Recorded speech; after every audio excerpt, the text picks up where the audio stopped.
नवरंगपुर जिलार सांस्कृतिक गणपर्व मंडई महोत्सव 2022 आनुष्ठानिक भाव में शुभारंभ हो जाइछि।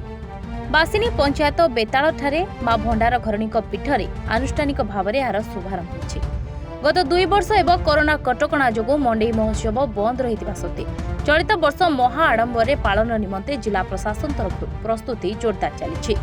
जिलापाल नेतृत्व में एक विराट पटुआरे बेताल ग्राम परिक्रमा कलापरे मां भंडार घरणी मंदिर जाई आज्ञामाल नेइथिले एवं मंदिर एक मशाल नहीं मंदिर पड़िया पाखरे थिबा स्टेज रे स्थापन करा जायतिला।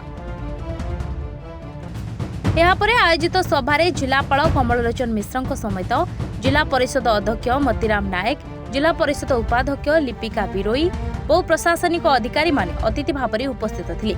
सभा शुभारंभ पूर्व अतिथि मानक द्वारा मंडई 2022 रो पोस्टर उन्मोचन करा जायतिला।